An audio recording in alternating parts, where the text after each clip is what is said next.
بسم الله الرحمن الرحيم. الحمد لله الذي لم يتخذ ولدا ولم يكن له شريك في الملك ولم يكن له ولي من الذل وكبره تكبيرا. والصلاة والسلام الأتمان الأكملان على سيدنا وحبيبنا ونبينا وقدوتنا ومولانا محمد بن عبد الله وعلى آله الطيبين الطاهرين ومن تبعهم بإحسان إلى يوم الدين. أما بعد، قال الله تبارك وتعالى: أعوذ بالله من الشيطان الرجيم. بسم الله الرحمن الرحيم. سبحان الذي أسرى بعبده ليلا من المسجد الحرام إلى المسجد الأقصى الذي باركنا حوله لنريه من آياتنا إنه هو السميع البصير. صدق الله مولانا العظيم. وقال رسول الله صلى الله عليه وآله وسلم: بعثت لأتمم مكارم الأخلاق، أو كما قال عليه الصلاة والسلام. اللهم صل على سيدنا ومولانا محمد وعلى آل سيدنا ومولانا محمد وبارك وسلم. رب اشرح لي صدري ويسر لي أمري واحلل عقدة من لساني يفقه قولي. قابل صد احترام بزرگوں، عزیز دوستوں اور بھائیوں، اللہ رب العزت کی توفیق اور اس کے فضل اور کرم سے ہمیں یہ سعادت مل رہی ہے کہ گزشتہ کئی جمعوں سے ہم مسلسل ہمارے اپنے آقا رسالت مآب صلی اللہ علیہ وآلہ وسلم کی سیرت طیبہ اور آپ کی حیات مبارکہ کو تفصیل کے ساتھ یہاں پر بیان کر رہے ہیں۔ گزشتہ ہفتے جس موضوع پر بات کی گئی تھی وہ نبی اکرم صلی اللہ علیہ وآلہ وسلم کے دشمنوں اور آپ کے جو گستاخ تھے ان کے عبرتناک انجام کو بتایا گیا تھا، اور اس ہفتے ارادہ یہ تھا کہ اسی تسلسل میں بات کو آگے بڑھاتے ہوئے مرحلہ وار بات جاری رکھی جائے۔ لیکن چونکہ یہ مہینہ رجب کا مہینہ چل رہا ہے اور یہ وہ مہینہ ہے جس مہینے میں رسالت مآب صلی اللہ علیہ وآلہ وسلم کی سیرت مبارکہ اور آپ کی حیات مبارکہ کا ایک انتہائی اہم اور معجز نما واقعہ پیش آیا تھا، تو مجھے یوں لگا کہ اس واقعے کو آج تھوڑا سا پہلے ہی صحیح آج بیان کر دیا جائے، تاکہ رجب میں اس واقعے کی آمد سے پہلے اس سے متعلق کچھ باتیں آپ کے گوشے گزار ہو سکے اور اس حوالے سے بھی آپ کچھ باخبر ہو جائے۔ اور وہ واقعہ ہے رسالت مآب صلی اللہ علیہ وآلہ وسلم کی معراج کا واقعہ۔ جو آیت میں نے آپ کے سامنے تلاوت کی ابھی، اس آیت میں اللہ تعالیٰ نے واقعہ معراج کو بیان فرمایا ہے۔ یہ جو واقعہ ہے معراج کا، یوں سمجھیے کہ یہ دراصل 3 حصوں میں تقسیم ہے۔ کتنے حصوں میں؟ 3 حصوں میں تقسیم ہے۔ واقعہ معراج کا جو پہلا حصہ ہے وہ مسجد حرام سے لے کر مسجد اقصیٰ یا بیت المقدس تک کا ہے کہ اللہ کے رسول صلی اللہ علیہ وآلہ وسلم کو راتوں رات بیداری کی حالت میں، خواب میں نہیں، روحانی طور پر نہیں بلکہ جسمانی اور روحانی دونوں طور پر بیداری کی حالت میں آپ کو مسجد حرام سے مسجد اقصیٰ لے جایا گیا۔ یہ ایک حصہ ہے، اور یہ سفر رات میں ہوا تھا، اسی لیے اللہ تعالیٰ نے جو لفظ استعمال فرمایا ہے وہ اسراء کا ہے، اور اسراء عربی میں کہتے ہیں رات میں چلنے کو۔ رات عربی زبان بہت بلیغ زبان ہے، ہمارے لیے تو صرف چلنا ہے، دن میں چلو رات میں چلو، صبح چلو شام چلو، چلنا ہے لفظ، عربی کے اندر اگر آدمی صبح میں چلے، دن میں چلے، مشا یمشی اس کے لیے آتا ہے، اور رات میں چلنے کو اسرا کہتے ہیں۔ تو یہ سفر رات میں ہوا تھا، مسجد حرام سے مسجد اقصیٰ تک یہ پہلا حصہ ہے۔ مسجد اقصیٰ سے لے کر بیت المقدس سے لے کر ساتوں آسمانوں تک جو سفر ہوا ہے وہ دوسرا حصہ ہے، اور یہ اس کو معراج کہتے ہیں، بلندی پر چڑھنا، بلندی پر جانا، یہ دوسرا حصہ تھا۔ اور تیسرا حصہ ہے سدرۃ المنتہا سے باری تعالیٰ تک پہنچنے کا، صریف الاقلام سے لے کر جہاں پر ساری چیزیں مینٹین کی جاتی ہے، لکھی جاتی ہے، لوح محفوظ جہاں ہے، وہاں اس کے آگے کسی کی کوئی پہنچ نہیں ہے، رسائی نہیں ہے۔ اللہ تعالیٰ نے تنہا اپنے نبی پاک صلی اللہ علیہ وآلہ وسلم کو اوپر بلایا تھا۔ تو یہ 3 حصے ہوئے، اور یہ واقعہ کب ہوا، کیا ہے، کہاں سے شروع ہوا، کہاں پہلا پڑاؤ ہوا، ہر چیز میں کوئی ایک رائے نہیں ہے، مختلف اقوال، مختلف رائے، مختلف باتیں ہیں، کوئی چیز طے نہیں ہے۔ معراج کا واقعہ کب ہوا؟ بعض حضرات کہتے ہیں کہ بعثت سے پہلے ہوا، لیکن نہیں، بعثت کے بعد ہی ہوا ہے۔ ہجرت سے پہلے ہوا، ہجرت سے پہلے کتنے سال پہلے ہوا؟ کوئی کہتے ہیں کہ 5 سال پہلے، کوئی کہتے ہیں 6 سال پہلے، کوئی کہتے ہیں محرم میں ہوا، کچھ رائے ایسی ہے کہ رجب میں ہوا، کچھ حضرات کا کہنا ہے کہ ذی القعدہ میں ہوا، کچھ حضرات ذی الحجہ کی بھی بات کرتے ہیں، تو کوئی ربیع الاول میں بھی بتاتے ہیں، ربیع الاخر میں بھی جو ہے تو روایتیں ہیں، تو کوئی چیز طے نہیں ہے۔ پھر اس میں بھی تاریخ کتنی تھی؟ ہم تو ایک طے کر کے بیٹھے ہوئے ہیں 27 تاریخ، یہاں تو دن طے نہیں ہے، یہاں تو مہینہ طے نہیں ہے، سال طے نہیں ہے، اور اس میں بھی دن اور تاریخ تو بالکل بھی طے نہیں ہے۔ اس کے اندر بڑے اختلافات ہیں۔ بعض حضرات کہتے ہیں کہ اللہ کے رسول صلی اللہ علیہ وآلہ وسلم اپنی چچا زاد بہن ام ہانی رضی اللہ عنہا کے گھر میں تشریف فرما تھے، جو شیب ابی طالب کے قریب تھا مکان، وہاں آپ تشریف فرما تھے، اور وہاں سے آپ کو جو ہے بیت المقدس لے جایا گیا۔ بعض حضرات کی رائے کہ نہیں، آپ حتیم کے پاس آرام فرما رہے تھے اور وہاں سے آپ کو لے جایا گیا۔ بعض حضرات کہتے ہیں زمزم کے پاس سے، تو بعض کہتے ہیں حجر اسود کے پاس سے۔ علماء تطبیقی کرتے ہیں کہ آپ اپنی بہن کے گھر میں تھے، وہاں سے آپ کو حتیم لایا گیا۔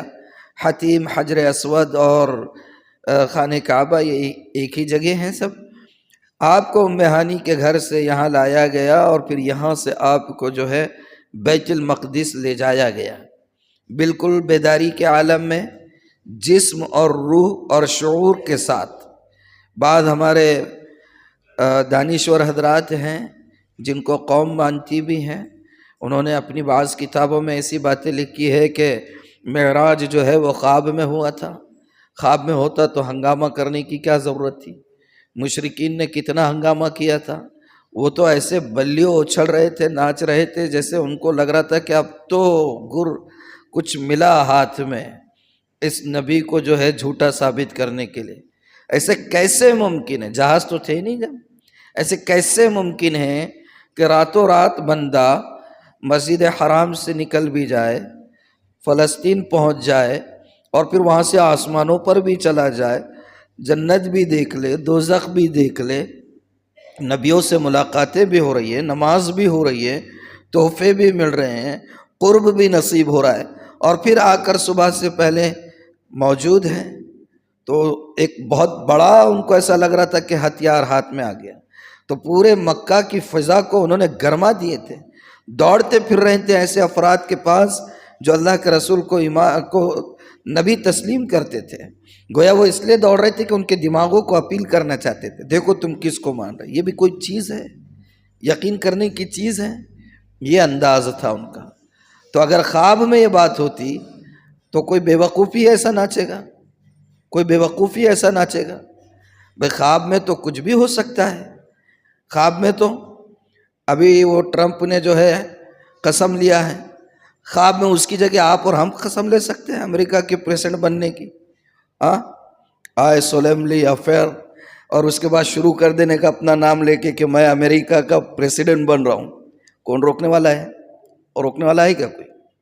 تو اللہ کے رسول صلی اللہ علیہ وآلہ وسلم کو جو معراج ہوئی تھی، یہ معراج جسم کے ساتھ بیداری کے عالم میں اور روح کے ساتھ ہوئی تھی.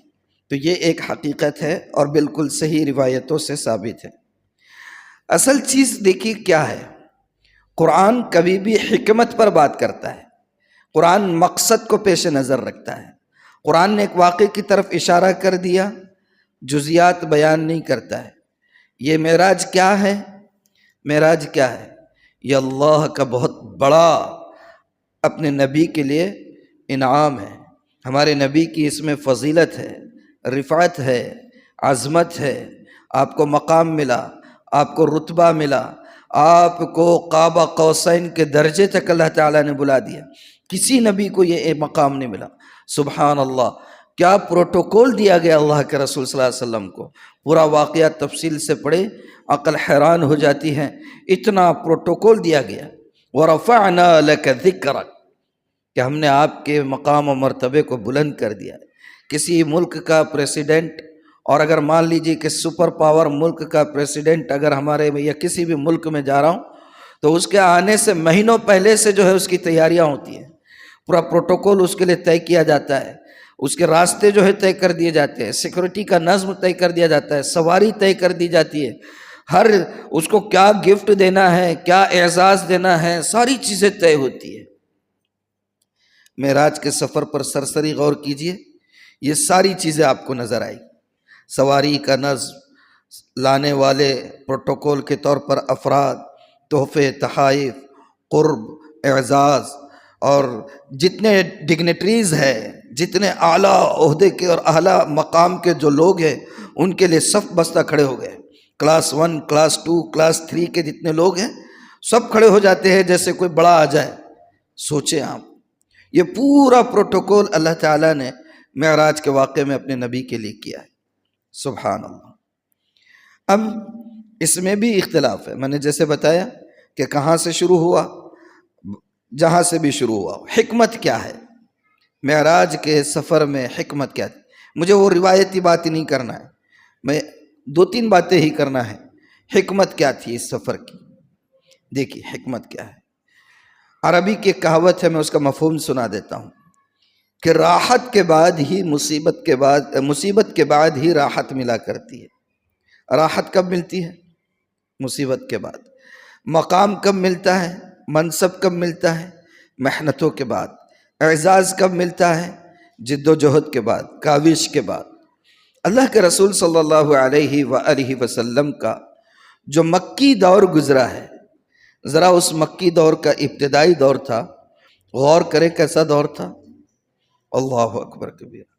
آزمائشیں ہی آزمائشیں تھیں، مصائب ہی مصائب تھے، مشکلات ہی مشکلات تھے، اور حالات تھے کہ ہر دن نئے نئے حالات پیدا ہوتے چلے جا رہے تھے. مکے کے اندر یہی کیفیت تھی. اور خاص طور پر 9 ہجری کا جو 9 نبوی کا جو سال تھا، آپ نے تو اس کا نام ہی عام الفیل، عام الحزن رکھ دیا تھا. غم کا سال. کیا کا سال؟ غم کا سال. حضرت خدیجہ کی وفات ہوئی ہے، حضرت حمزہ داغ مفارقت دے گئے. کیسی شہادت دردناک ہوئی ہے. آپ کے سینے مبارک کو چیرا گیا، کلیجہ اندر سے نکالا گیا، اور کچا کلیجہ جو ہے اس خاتون نے چبایا ہے. اور کیا یعنی کہ اب دیکھیں کیسی تکلیفیں ہم تو تصور بھی نہیں کر سکتے. بولنا آسان ہے، سننا آسان ہے. جس کے جگر گوشوں پر یا جن کے اپنوں پر یہ بیتتی ہے وہ جانتے ہیں کیا تکلیف رہی ہوگی. صحابہ کو کیسی اذیتیں دی گئی. اللہ کے رسول صلی اللہ علیہ وسلم کی 2 صاحبزادیاں منسوب تھی کسی سے، ایک ساتھ طلاق دے دی گئی. کتنی کیسی تکلیفیں آپ کو دی گئی. آپ کے اوپر اوجھ ڈالی گئی، آپ کے راستے میں کانٹے بچھائے گئے، آپ جس طرف سے چلتے تو پیچھے سے آوازیں کسی جاتی. وقت کے نبی ہے آپ، امام الانبیاء ہے آپ، انسانوں میں یعنی بعد از خدا بزرگ توئی قصہ مختصر، اس پوری کائنات میں اللہ کے بعد کسی کا مقام و مرتبہ ہے، اللہ کے رسول کا ہے۔ ان کے ساتھ یہ حالات مستقل آ رہے ہیں، اور آپ کا ریئیکشن اس پر کیا ہے؟ استقامت، صبر، جماؤ، ٹھہراؤ، عزم، حوصلہ اور اپنے کام میں انہماک، یہ آپ مستقل جاری رکھے ہوئے ہیں، اور ادھر سے جو ہے مشکلات مستقل چلی آ رہی ہے۔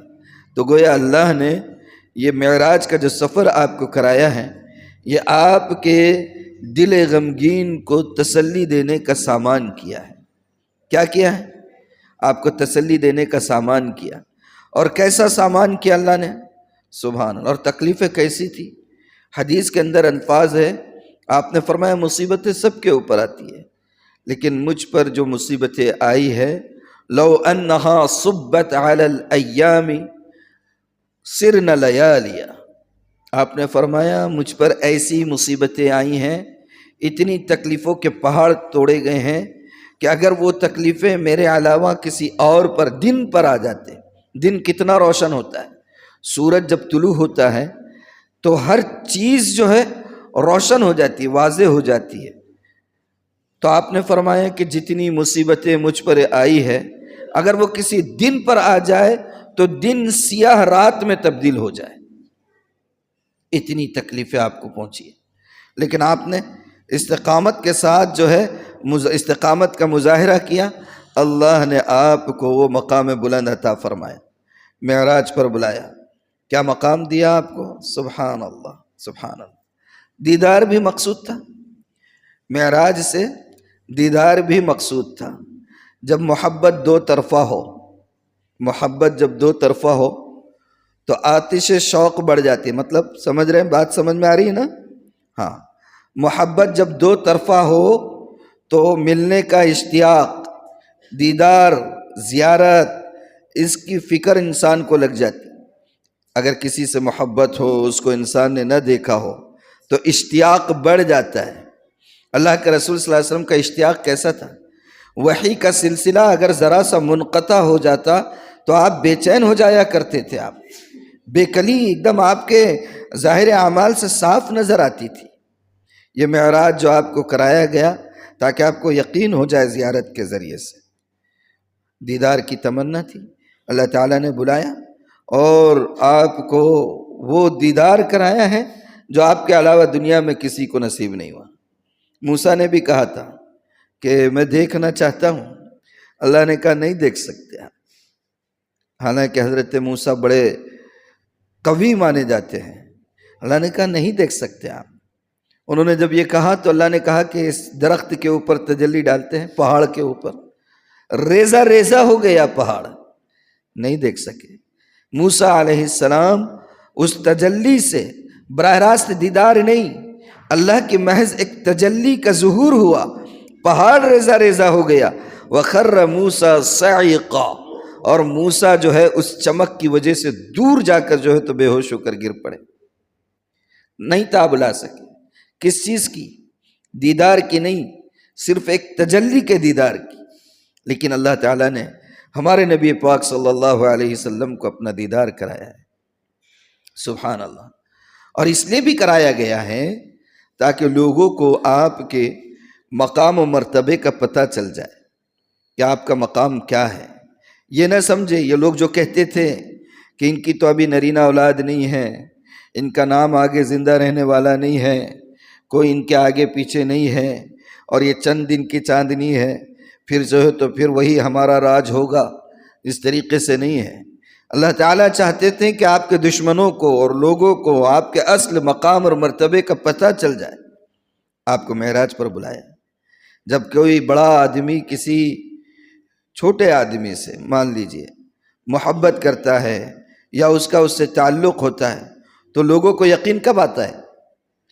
اگر کوئی شخص کہنے لگ جائے کہ میں تو فلاں منسٹر کا اور فلاں پرائم منسٹر کا اور فلاں پریسیڈنٹ کا اور فلاں کنگ کا اور فلاں اس کا اور اس کا، میرا اس کے ساتھ بہت اچھا تعلق ہے اور وہ مجھے بہت لائک کرتے ہیں اور میری بات کو بہت وزن دیتے ہیں، تو مجھے بتائیے کہ لوگ اس کی باتوں پر یقین کب کریں گے؟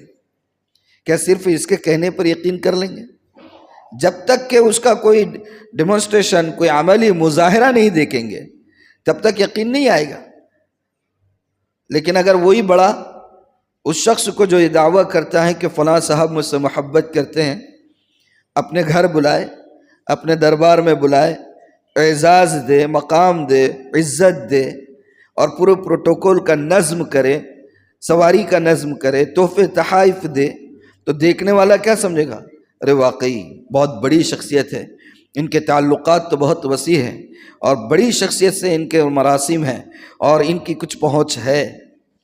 اللہ تعالیٰ نے اپنے نبی پاک صلی اللہ علیہ وسلم کو ان پورے مشرکین مکہ اور پوری دنیا کو بتانے کے لیے کہ ان کا مقام اور مرتبہ کیا ہے، اپنے پاس معراج میں بلایا۔ اور کیسے بلایا؟ سبحان اللہ، پہلے تو آپ کے اس ظاہری جسم کو اپنے دیدار کے قابل بنانے کے لیے، اور آسمانی ساری فضائی چیزوں کو اور آسمانی مشاہدات کو برداشت کرنے کے قابل بنانے کے لیے آپ کے قلب اطہر کو دھویا گیا زمزم سے۔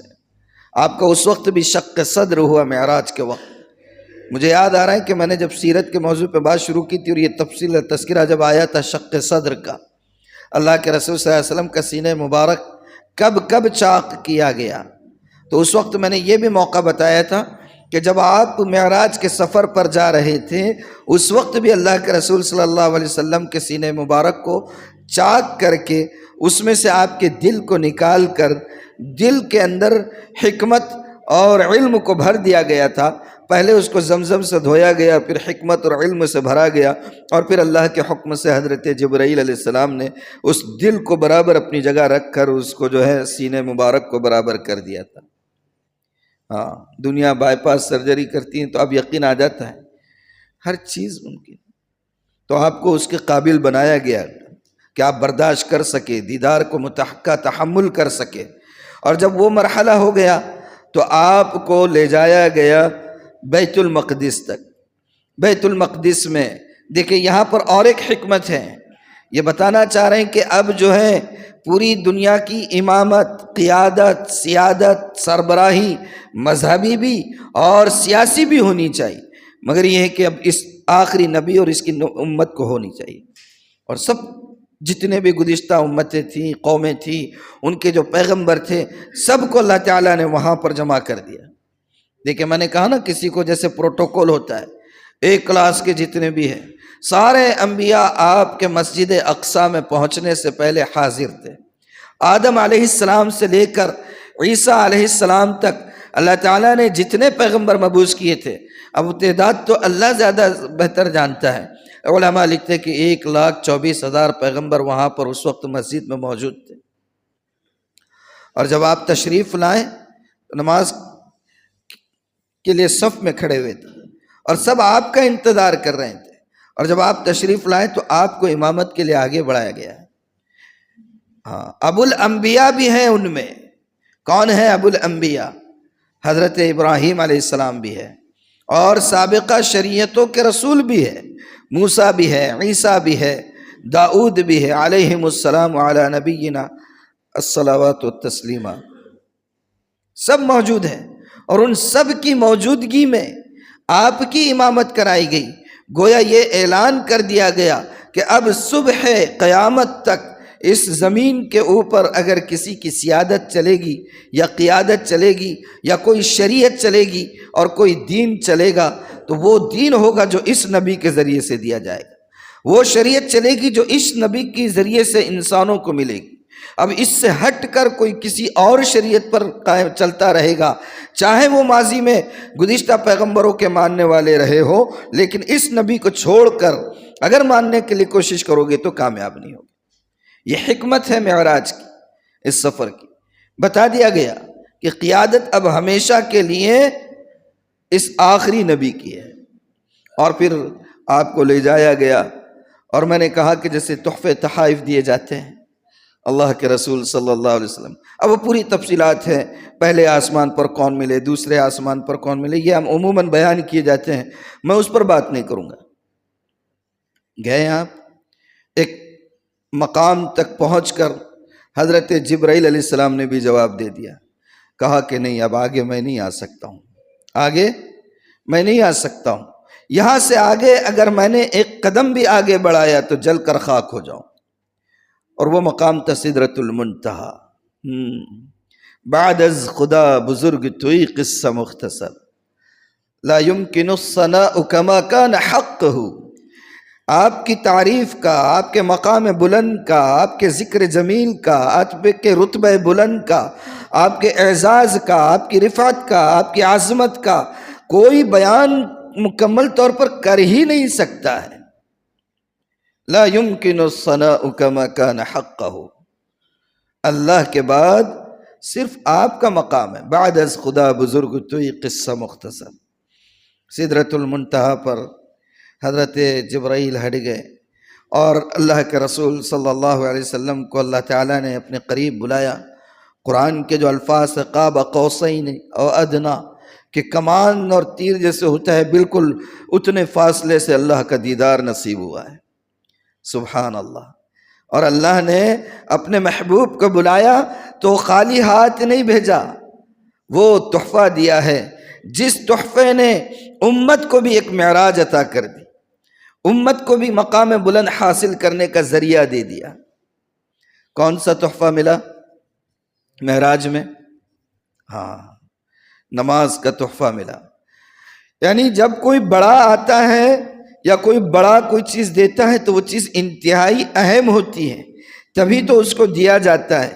ہم سال ہا سال سے، صدیوں سے یہ چیزیں سنتے آ رہے ہیں کہ نماز معراج کا تحفہ ہے۔ اللہ کے رسول فرماتے ہیں قرۃ عینی فی الصلاۃ، میری آنکھوں کی ٹھنڈک نماز میں ہے۔ آپ فرماتے ہیں الصلاۃ عماد الدین، نماز دین کی بنیاد ہے، بیسمنٹ ہے، جو اس کو ڈھا دے گا وہ دین کو ڈھا دے گا۔ ہم درختوں پر پانی مارتے چلے جا رہے ہیں، کیمیکل جتنی دوائیاں آ رہی ہیں کیڑے مکوڑے مارنے کے لیے، وہ پتوں پر مار رہے ہیں، پانی دے رہے ہیں پتوں کو دے رہے ہیں۔ سرسبزی و شادابی اور رانائی اگر دیکھ رہے ہیں تو پتوں کی دیکھ رہے ہیں، اور جڑوں کو کھوکھلے کرتے چلے جا رہے ہیں۔ کیا ہے یہ؟ عجیب جادو ہے اس ایک سجدے میں، عجیب جادو ہے اس ایک سجدے میں، جتنا نیچے جاتا ہوں اتنا اوپر پہنچتا ہوں۔ سبحان اللہ، جتنا نیچے جاتا ہوں اتنا اوپر پہنچتا ہوں۔ یہ مقام اللہ کے رسول کیا سجدے کیا کرتے تھے، اللہ اکبر۔ صحابہ، بعض روایتیں ایسی ہیں اتنا طویل سجدہ آپ کرتے تھے کہ صحابہ کہتے ہیں ہمیں ایسا ڈر لگا کہ کہیں آپ کی روح اللہ تعالیٰ نے قبض نہ کر دی ہو، کہ آپ سر ہی نہیں اٹھا رہے۔ ایک لذت ملتی تھی، مسائل حل ہوتے تھے، طبیعت میں چین آتا تھا، بے کلی اور بے چینی ختم ہوتی تھی سجدوں سے۔ جو میں کبھی سر بس سجدہ ہوا تو زمین سے آنے لگی صدا، یہ ہماری کیفیت کو اقبال نے بیان کیا ہے۔ جو کبھی میں سر بسجدہ ہوا تو زمین سے آنے لگی صدا، تجھے کیا ملے گا نماز میں، تیرا دل تو ہے صنم عاشق۔ دنیا ہے، ضروریات ہیں، ساری چیزیں ہم نے بھر کر رکھی ہوئی ہیں، اور پتہ ہے کہ موت اس زندگی کی سب سے بڑی حقیقت، زندگی اس دنیا کا سب سے بڑا دھوکہ، اس کے باوجود جو سب سے بڑا دھوکہ ہے انسان اس کے پیچھے پڑا ہے، جو سب سے بڑی حقیقت ہے اس سے غافل ہے۔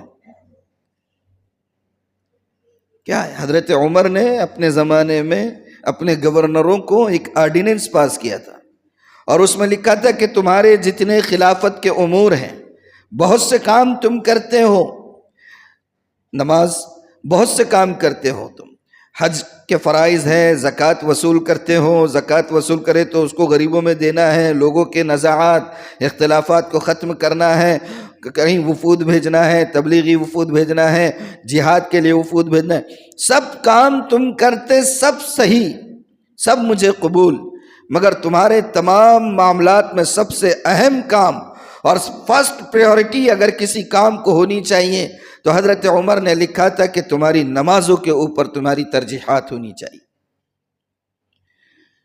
معراج اللہ کے رسول صلی اللہ علیہ وسلم کو دیا گیا سب سے بڑا معجزہ، سب سے بڑا تحفہ، سب سے بڑا مقام، اور اللہ کے رسول کے قدموں کی برکت سے اس امت کو بھی جو سب سے بڑی معراج ملی وہ نماز سے ملی، اور آج ہم اس سے غافل۔ یہ جمعہ کا حال ہے، یہ دیکھیں پلٹ کر دیکھیں جمعہ کا حال ہے۔ ہاں، وجہ کیا ہے؟ کیا ہے وجہ؟ 2 بجے ختم ہونے کا تو 2:05 کو کیوں ہوتی؟ انا للہ و انا الیہ راجعون۔ 10 گھنٹے شادی خانوں میں جائیں گے تو اسٹیج کے سامنے بیٹھتے کرسیاں لے کر، 2 گھنٹے بیکار کی باتیں کرتے جب وقت کا احساس نہیں ہوتا ہے۔ نوشہ اگر عصر کے بعد کا وقت ہے، مغرب کے بعد تک آئیں گے تو کھانے کے چکر میں جو تو مغرب تک صبر کرتے، نہیں کھانا کھا کے جائیں گے۔ بے غیرتی کی انتہا۔ اللہ کے گھر میں 1 منٹ زیادہ ہو گیا تو بے چینی پیدا ہوتی ہے، طبیعت نہیں لگتی ہے۔ کیا ہے؟ جو میں سر بسجدہ ہوا کبھی تو زمین سے آنے لگی صدا، تجھے کیا ملے گا نماز میں، تیرا دل تو ہے صنم آشنا۔ بیکار کی باتیں، بیکار کے نکڑوں پہ بیٹھیں گے، وقت گزاری، راتوں کو جاگ رہے۔ فجر میں بار بار بول کر تھک رہا ہوں کہ محلہ کتنا بڑا ہے۔ ارے بھائی دن میں ہم مانتے ہیں، چلو جمعہ میں بھی تسلیم کرتے ہیں کہ کاروبار کی جگہوں پر پڑھتے ہوں گے، فجر کے وقت کون سا کام کر رہے ہیں؟ کیا گھر میں لیبارٹری قائم کی ہوئی ہے، کارخانہ بنائے ہوئے ہیں، گھر کے اندر مشنریز چل رہی ہیں، مائننگ چل رہی، کیا ہو کیا رہا ہے گھروں میں؟ محلے میں رہتے نا فجر کے وقت، ایک صف نہیں ہوتی، ایک صف، پھر رونا ہے، حالات کا رونا ہے، حالات کا رونا ہے، مسائل کا رونا ہے، مشکلات کا رونا ہے، ظالموں کے سر پر سوار ہونے کا رونا ہے۔ کیا ہے؟ کیسا دین دیا اللہ نے، کیسا مذہب دیا اللہ نے، کیا فطرت کے مطابق ہے۔ ابھی ہمارے ملک میں ایک مذہبی میلہ لگا ہوا ہے، اس کے ویڈیوز دیکھ رہا تھا، کوئی ننگا گھوم رہا ہے، کوئی کاٹوں پر سویا ہوا ہے، کوئی گندگی میں سویا ہوا ہے، کوئی جو ہے تو کسی کو مار رہا ہے، کسی کو گالی دے رہا ہے۔ مذہبی رہنما، دل سے آواز نکلتی، الحمدللہ، اللہ کیا پیارا دین دیا ہے آپ نے، فطرت کے عین مطابق، لیکن اس پر ہم قائم نہیں ہیں۔ یہ رجب کے مہینے میں یہ 27 رات میں وہ شب برات میں اور شب قدر میں آ کے خالی مسجدیں بھرنے سے قیامت کی صبح تک کچھ نہیں ہونے والا ہے۔ اپنے آپ کو بدلنا پڑے گا۔ معراج کا تحفہ کیا ہے، معراج کی حکمت کیا ہے، معراج کے تقاضے کیا ہیں۔ اللہ کے رسول صلی اللہ علیہ وسلم اور صحابہ، ان کو کوئی مسائل اگر کھڑے ہوتے تھے تو نماز کے لیے مسجد کی طرف دوڑ کر آتے تھے۔ آج ہم، اور ریزرویشن کی اتنی بڑی ریلی نکالی گئی ناندیڑ کی تاریخ کی، ہم بھی تھے اس میں، بھیک مانگ رہے کن لوگوں سے؟ جو کبھی آپ کی آواز کو قبول کرنے والے نہیں۔ ناندیڑ کی تاریخ کی بڑی ریلی نکالی گئی، کائے کے لیے؟ ریزرویشن چاہیے، ہاں، نوکریوں میں اور اس میں اور اس میں۔ ہوا کچھ؟ اتنی محنت، اتنا ایفرٹ، اتنی کوشش، اتنی جانفشانی، اتنی مشقت اگر اللہ کے گھر میں آ کر اللہ کو منانے کے لیے کر دے، اس کا 10واں حصہ بھی، یہ حالات بدل نہیں سکتے۔